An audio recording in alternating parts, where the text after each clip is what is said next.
This is some very basic algebra that you really do just need to know and memorize for the SAT, for any math class in school. If you're taking the SAT and you don't know this, I don't know how you've gotten through math class before. So you really need to understand what's going on here.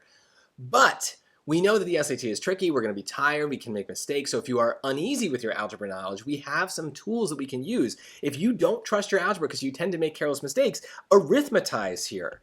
Just very quickly, you can get down to two answers if we pretend something very simple, that x is equal to 0.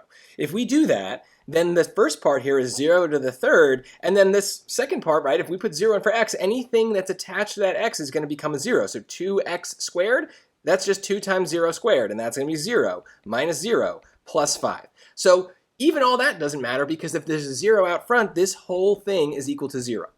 Now, what was the point of all that? Well, if we look at the answer choices, we can get rid of 2 because if we do the same thing, then some of these pieces are going to go away, right? The 0, if I plug it in for x here, this will go away, this will go away, this will go away, leaving us with 5. Well, we know that we're supposed to get 0. The expression in the choice is supposed to be equivalent to the expression in the question, so they should give us equivalent numbers when we plug the number in. So if we plug in 0, we're going to get 0 in the top, we need to get 0 in the bottom. That doesn't happen in A, and that doesn't happen in D.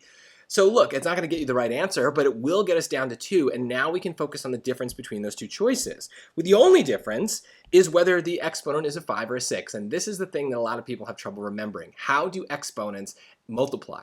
Well, even if you're unsure, look at the other parts here, right? There's another piece that's going to give us that answer. We have an x to the 4th in both of the other choices, so they're telling us that answer, right? So if we look at what would happen, right? The x to the 3rd would distribute, and when it distributes to the 8x, it becomes 8x to the 4th, right? So an exponent of 3 and an exponent of 1 get added together to give me the exponent of 4. They get added together. So 3 plus 1 is an exponent of 4.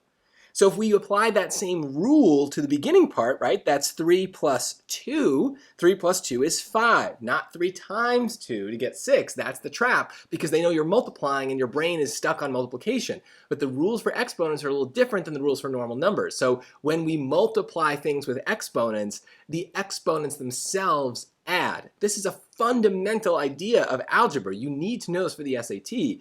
But look, we've got ways around it if we really need them, or if in that moment we have a bit of doubt and we're not sure that we're doing the right thing. Arithmetizing really helps us see through some of the algebra more clearly, and then hopefully we can see from whatever choices are left what the right answer might be. Or we could always pick a new number and arithmetize with that. But here I don't think it's worth it.